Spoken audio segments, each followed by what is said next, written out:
इसीलिए आत्मानम इति कर्मत्वम स्वयं कुरुत इति कर्तृत्वम, वही कर्ता वही कर्म। कथम पुनः पूर्व सिद्धस्य सतः कर्तृत्वेन व्यवस्थितस्य क्रियमाणत्वं शक्यम संपादयितुम। कहते तो बड़ा विकट तमाशा है भाई, कर्ता जो होता है पूर्व सिद्ध होता है और स्वतंत्र भी होता है। स्वतंत्र कर्ता पहले से सिद्ध होगा ना। अरे मिट्टी को घट का रूप देगा कोई तो कर्ता को तो मानना पड़ेगा ना, नहीं तो कार्य का संपादक कौन होगा? कर्ता तो पूर्व सिद्ध होता है। कर्तृत्वेन व्यवस्थितस्य क्रियमाणत्वं शक्यं संपादयितुम। अब वही जब क्रियमाण क्या हुआ, सृष्टि की रचना अभीष्ट है ना, तो क्रियमाण तो अभी जो है नहीं, वो कैसे बन जाएगा? भव्य तो क्या हुआ, भूत जो है वो भव्य कैसे बन जाएगा? भूत माने कल कहा था स्वतः सिद्ध जो है, स्वतः सिद्ध है और आगे उसको जगत भी होना है, तो स्वयं को ही भव्य कैसे बना देगा जब पहले से विद्यमान है वो? तो ऐसा है। साध्य कैसे हो जाएगा? जो सिद्ध है वो साध्य कैसे हो जाएगा? सिद्ध और साध्य में अंतर होता है ना। ज्योमेट्री पढ़ा रहे थे हमको GCM हायर सेकेंडरी स्कूल में 9वीं कक्षा में एक आर्य समाजी सज्जन अध्यापक, उनको पता लग गया कहीं से कि कट्टर वेदांती है मेरे लिए, हाँ वहाँ भी प्रसिद्धि थी। तो हमको चिढ़ाने के लिए आर्य समाजी ठहरे, फिर ज्योमेट्री रेखागणित का अध्यापक। थ्योरम नंबर 2 आया, उसके अंत में क्या लिखा था? A part can not equal to its whole, therefore our supposition is wrong. है या नहीं? थ्योरम नंबर 2 में एक अंश अपने पूर्ण के बराबर कथमत नहीं हो सकता, इसलिए हमने जो परिकल्पना की सब व्यर्थ। A part can not equal to its whole, therefore our supposition is wrong. फिर मुझको चिढ़ाने के लिए आज समाजी अध्यापक महोदय ने कहा, बोल झा, जब रेखा गणित से सिद्ध है कि अंश अपने पूर्ण के बराबर नहीं हो सकता, जीव को ब्रह्म कैसे मानता है? तब मुझको हंसना ही था प्रेम से। अध्यापक से मुंह लगाना तो हम लोग जानते नहीं थे, लेकिन अच्छा ताना कसा ना।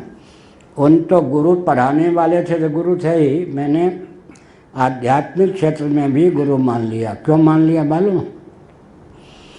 एक आर्य समाजी रेखा गणित पढ़ाते समय भी विद्यार्थियों को आर्य समाजी बनाने के फिराक में समर्थ हो जाता है क्या? एक धार्मिक व्यक्ति, आध्यात्मिक व्यक्ति सेकुलर वालों के बीच में जाकर अपना प्रभाव क्यों नहीं छोड़ पाता है? क्या बहुत बढ़िया कहा वो जो शर्मा आए थे ना एडवोकेट, कुछ भी सेकुलर विधान हो महाराज, अगर ढूंढा जाए तो हम सनातन हर मान बिंदु की रक्षा उसके आधार पर कर सकते हैं, लेकिन वकील तगड़ा होना चाहिए। क्या बिखरी हुई सामग्री ये वो उन सब का संकलन करके अगर ठीक से विवेचन किया जाए वकील के द्वारा, तो धर्मनिरपेक्ष या धर्म विरोधी संविधान होने पर भी हम अपने बहुत कुछ अस्तित्व आदर्श की रक्षा कर सकते हैं, लेकिन उतने योग्य वकील नहीं मिलते। वही हुआ, जिसके बिना कोई व्यवस्था नहीं चल सकती, न लोक में न परलोक में न परमात्मा की प्राप्ति। उसी को इतना विकृत करके कहा कि शास्त्र को मानोगे तो लोक में अब कर, परलोक की तो चर्चा ही मत करो, परमात्मा की प्राप्ति की तो बातें ही मत करो। लौकिक उत्कर्ष तो बंटाढार हुए बिना नहीं रहेगा। परमात्मा कहाँ है, परलोक कहाँ है, तो सब कल्पना की चीज़ है। जो सामने है वो लोक है। अगर शंकराचार्य, पूरी के शंकराचार्य विशेषकर मनवादी है, इनको माना परलोक का परमात्मा के नाम पर लोक को बंटाढार किए बिना ये नहीं रहेंगे। ये है निष्कर्ष हमारे बारे में। इसका उत्तर हमने दिया अभी जो आए थे ये हमारे जित्तू जी सब। हमने कहा सबसे ज़्यादा मेरे विरोधी तो वैज्ञानिक होते हैं। ये तथाकथित धार्मिक लोग साथ दें या ना दें, पूरे भारत का ही नहीं, अभी तो वो क्या है नासा, अभी तो सबसे नासा के भारतीय वैज्ञानिकों के गुरु आए थे मेरे पास। अभी पूरे विश्व में कहीं भी मेरे नाम पर विरोध नहीं है। वैज्ञानिक तो सब लट्टू हैं।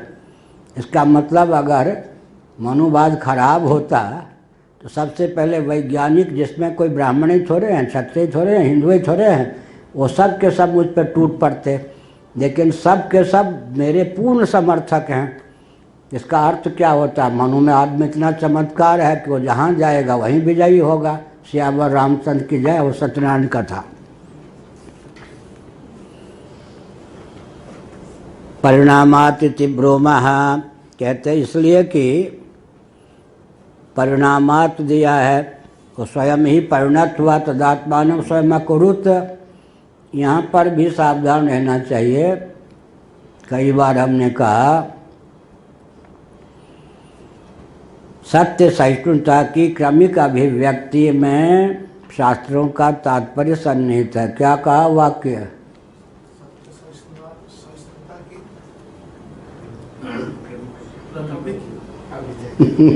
सत्य सहिष्णुता की क्रमिक अभिव्यक्ति में शास्त्रों का तात्पर्य सन्निहित है। क्या जी? कहाँ जी? समर्थन कर दिया। जीव तोड़ने पड़ते हैं। सत्य सहिष्णुता की क्रमिक अभिव्यक्ति में शास्त्रों का तात्पर्य है।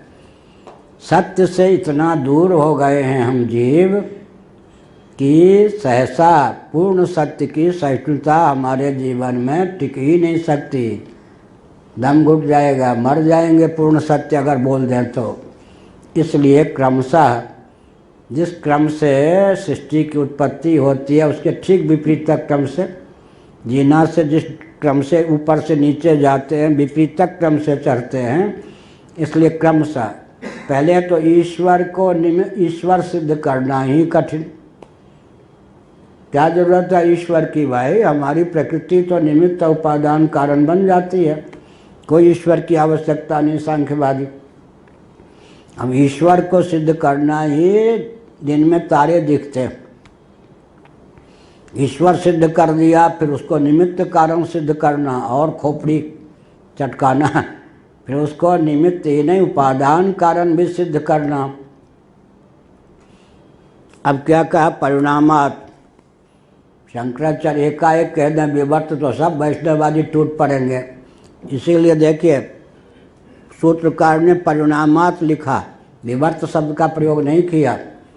इसलिए वैष्णवाचार्य कहते हैं शंकराचार्य के मस्तिष्क की बौद्धानुकृति के समान, भाई बौद्धानुकृति के कारण विकृति है कि मूल सूत्रकार ने परिणामात कहा। शंकराचार्य विवर्त की ओर खींच रहे हैं। श्रुति इधर, शंकराचार्य उधर। ये है ना।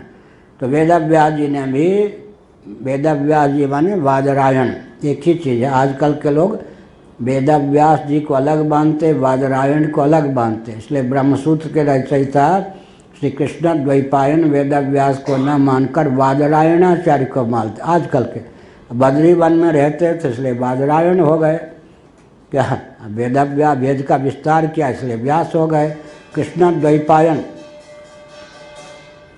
हाँ सुन रहे, यमुना के द्वीप में जन्म हुआ था इसलिए द्वैपायन हो गए। कृष्ण वर्ण के थे इसलिए कृष्ण हो गए। कृष्ण वर्ण का शरीर था इसलिए कृष्ण वर्ण वालों डरो मत, वेदव्यास जी भी कृष्ण ही वर्ण के थे। कृष्ण वर्ण का शरीर था इसलिए कृष्ण यमुना के द्वीप में, कहाँ है वो? तालपी। और अभी नेपाल गए थे तो वेदव्यास जी की जन्मभूमि नेपाल में। अब चुपचाप सुनते रहा। पराशर जी की जन्मभूमि नेपाल में। नेपाल के बाहर तो भगवान की भी नहीं जन्मभूमि। अब सुनते रहा, क्या करा। अब यमुना है ही नहीं, यमुना जी है ही नहीं नेपाल में और जन्म हो गया नेपाल में वेदव्यास जी का, कौन खंडन करे। कालपी में आज भी उस वन का नाम व्यास वन ही है सरकारी कागज में। तो द्वैपायन, यमुना के द्वीप में जन्म हुआ इसलिए द्वैपायन हो गए। वेद का विस्तार किया, शाखा भेद, इसलिए व्यास हो गए। बद्री वन में रहते थे, जन्म यहाँ हुआ, बद्री वन में रहते थे इसलिए बादरायण हो गए। अब नाम तो कृष्ण भी, द्वैपायन भी, वेदव्यास भी और बादरायण भी व्यक्ति कहाँ भिन्न भिन्न हुए, व्यक्ति को तीन थोड़े हो गए। पूर्व सिद्धोपया का परिणामात, क्योंकि ब्रूमा, इसका उत्तर है कि परिणाम। अब यहाँ पर क्या कहा गया, तुम अपनी खोपड़ी को युक्ति के अनुसार रखे रहो, तुम्हारी खोपड़ी या तुम्हारा अनुमान कोई काम नहीं देगा शास्त्र के आगे। शास्त्र कहता है कि परमात्मा जगत बने, इसलिए परमात्मा को जगत का उपादान कारण और जगत को परमात्मा का परिणाम मानना पड़ेगा। क्यों? अतीन्द्रिय अर्थ की सिद्धि में किसी की खोपड़ी काम नहीं करती, किसी का अनुमान काम नहीं करता। अनुमान सिद्ध जो तथ्य होता है प्रबल अनुमान के द्वारा बाधित हो जाता। क्या एक व्यक्ति अनुमान का गुमानी है, अनुमान के द्वारा किसी तथ्य को सिद्ध किया, उससे ज़्यादा अगर अनुमान का गुमानी कोई आ गया बुद्धिमान, वो उसको कर देगा, उसको कर देगा। कहीं कहीं अनुमान के द्वारा सिद्ध पदार्थ भी अगर शास्त्र के द्वारा निंदित हैं तो उसको ग्रहण करेंगे अनुमान के बल पर। उदाहरण क्या है, नैयायिकों ने एक अनुमान बनाया, मुरारजी देसाई वाली बात मैंने कह दी थी, नर मूत्र पेय है, स्वाम्बुपान अपना मूत्र का पान, नर मूत्र पेय है, मूत्र होने के कारण गोमूत्र के समान।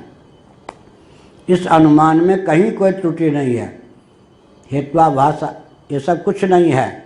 अब नैयायिकों ने कहा नरमूत्र पेय है, मूत्र होने के कारण गोमूत्र के समान। तब फिर नैयायिक कहते हैं अनुमान की दृष्टि से जितने हेत्वाभास आदि होते हैं जिनसे अनुमान दूषित होता है बिल्कुल नहीं सिद्ध होता।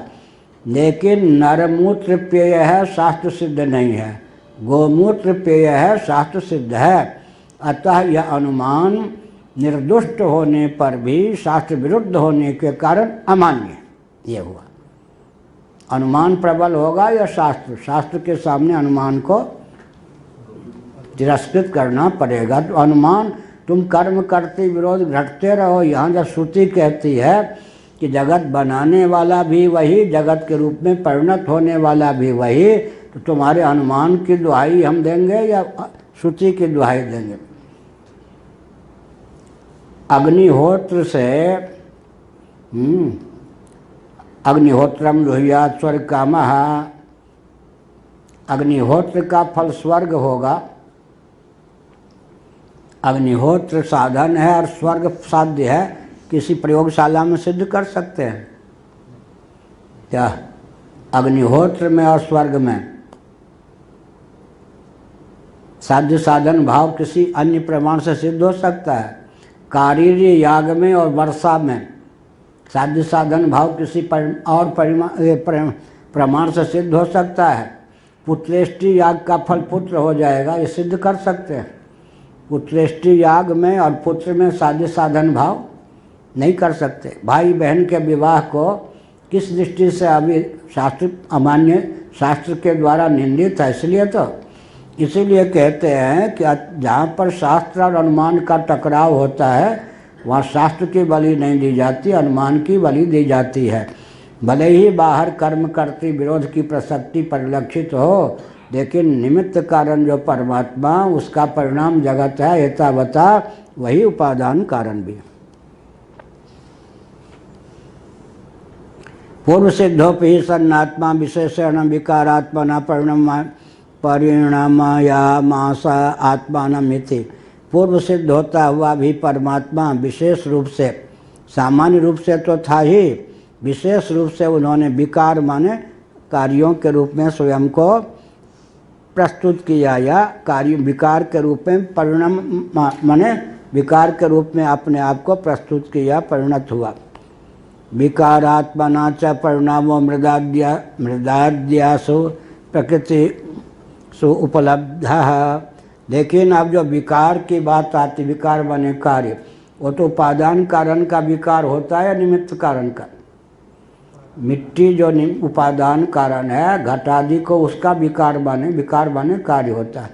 और मिट्टी को घट का रूप देने वाला जो है उसका विकार थोड़े घटादि को बनेंगे। इसलिए यहाँ पर जगत उसका कार्य है। इसका अर्थ है कि वो निमित्त कारण ही नहीं, क्योंकि वो बनाने वाला ही नहीं, बनने वाला भी है। जगत को विकार वह तस्माद् वायु तस्मादात्मना आकाशात् संभूतः आकाशात् वायुः, यहाँ पर स्पष्ट ही है। तदात्मानं स्वयं अकुरुत स्वयमिति च विशेषणा निमित्तान्तरानपेक्षत्वम् अपि प्रतीयते। तदात्मानं स्वयं अकुरुत में जो स्वयं है, इससे तो सिद्ध होता है कि विशेषानिमित्तान्तरानपेक्षत्वम्, किसी अन्य की उसको अपेक्षा नहीं थी। तुलसीदास जी ने क्या लिखा, जैसिष्ट उपायी त्रिविध बनाई संग सहाय न दूजा। उसे अपने अलावा कोई मिट्टी आदि चुनने के समान किसी वस्तु को उपादान कारण के रूप में चुनने की कतई आवश्यकता नहीं थी। परिणामात् इति वा पृथक सूत्रम आत्मकृते परिणामात्, पृथक सूत्र भी भगवान शंकराचार्य के अनुसार ब्रह्मसूत्र में 555 सूत्र होते हैं। यहाँ कहा कि आत्मकृते अलग सूत्र मान लें, परिणामात अलग सूत्र मान के भी प्रकारांतर से अर्थ सिद्ध हो सकता है। एक ही सूत्र के जो दो भाग हैं, सूत्रांतर की भी सिद्धि हो सकती है।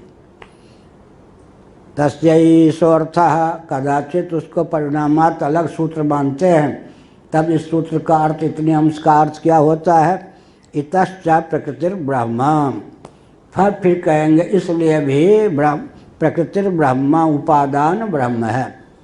यत् कारणम ब्रह्म एवं विकारात्मना परिणामः, कारण यह है कि ब्रह्म ही विकारात्मना माने विकार रूप से, कार्य रूप से परिणाम को प्राप्त होता है। सामानाधिकरणीयन आमनायते, सामानाधिकरण को लेकर।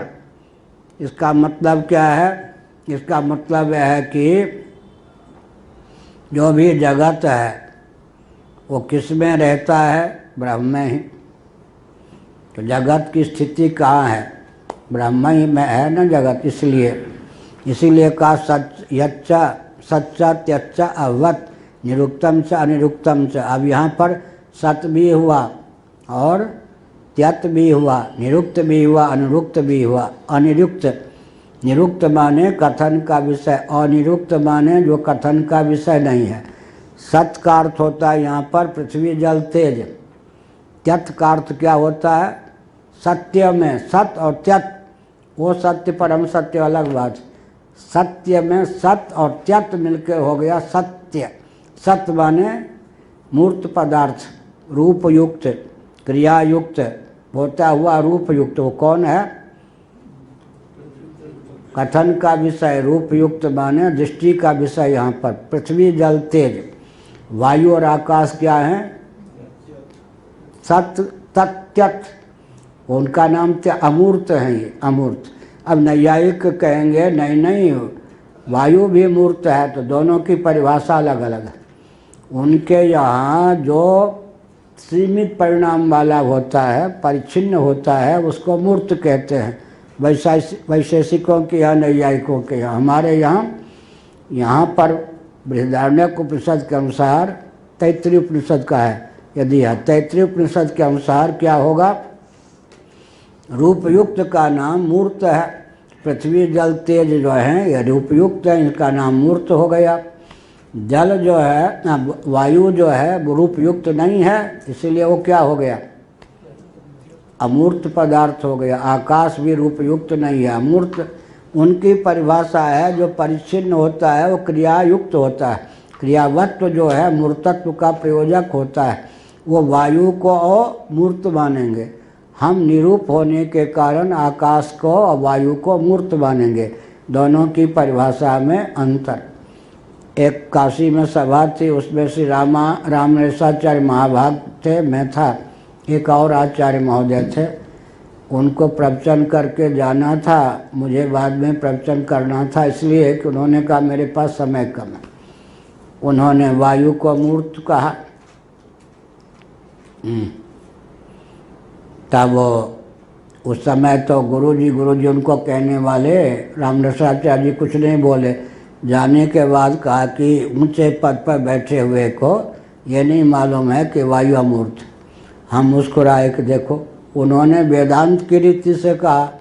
अब इनको वेदांत का ज्ञान नहीं है, इसलिए कहते वो गलत बोल गए। क्या ये न्याय की दृष्टि से गलती पकड़ रहे, वो अपने वेदांत की दृष्टि से मूर्ख का, हम अपना मुस्कुराए, कौन इस बीच में पड़े।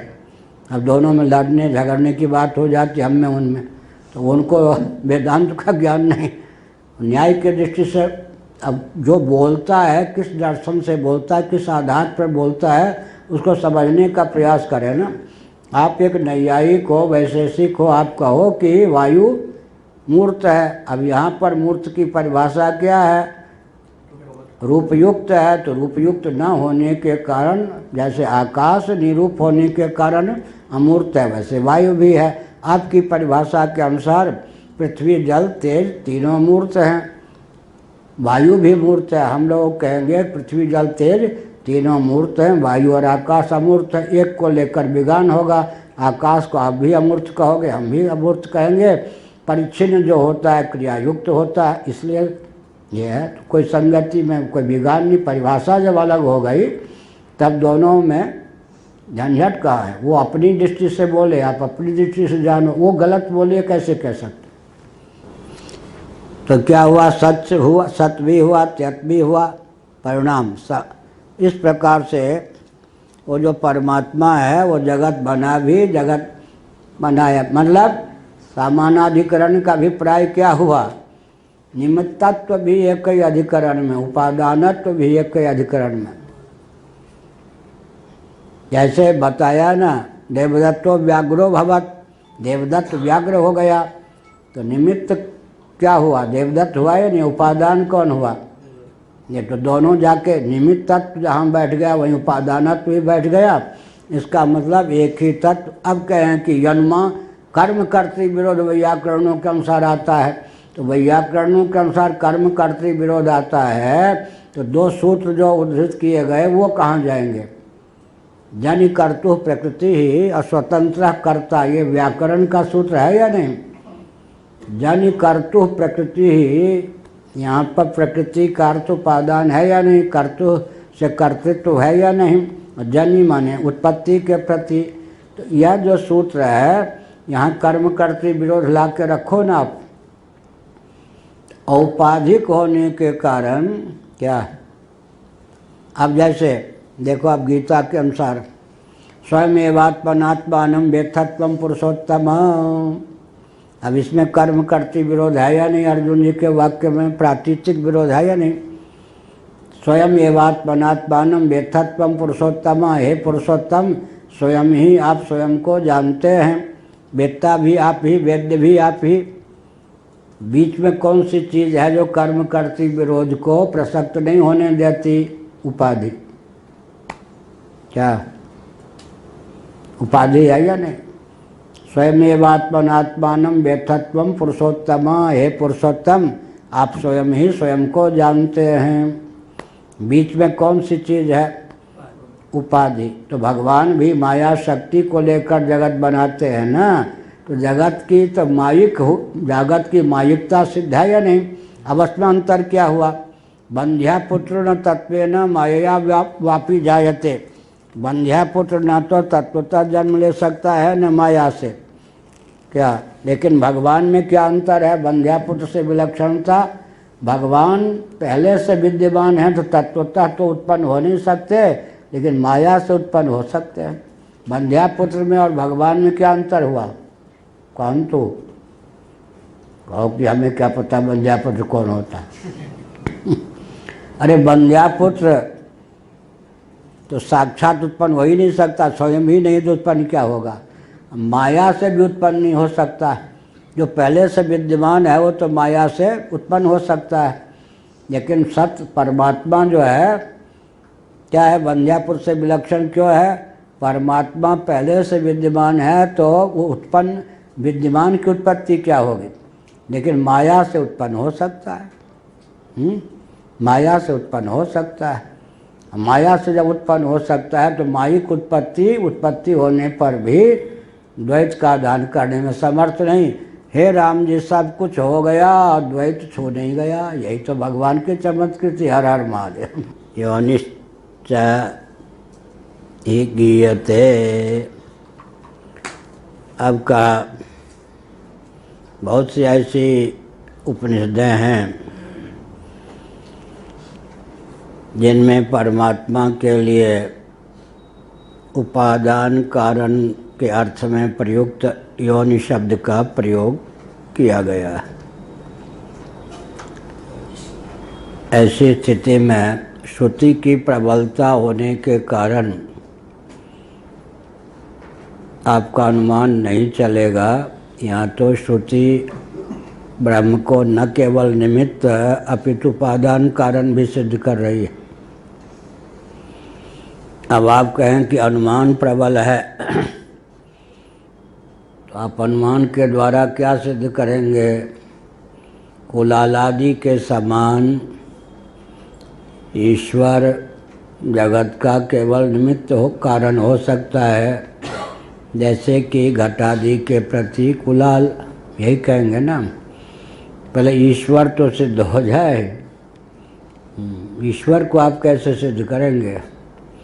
अनुमान के द्वारा कल कहा था ना कि अगर ईश्वर को आप सिद्ध करते हैं तो प्रबल अनुमान के द्वारा ईश्वर का खंडन भी हो जाएगा। इसलिए ईश्वर जिस शास्त्र के बल पर सिद्ध होता है उस शास्त्र के बल पर आप उस ईश्वर को न केवल निमित्त अपितु उपादान भी मानिए। ईश्वर की सिद्धि में जिस प्रकार वेदांत ही प्रमाण है, उसी प्रकार वह न केवल निमित्त अपितु उपादान कारण भी है। इस तथ्य की सिद्धि में आप वेदांत को क्यों नहीं प्रमाण मानेंगे? आधा तीतर आधा बटेर यह। अब कहेंगे कि लोक में दृष्टिगोचर नहीं है, तो लोक का क्षेत्रफल आपने माप लिया है क्या? क्या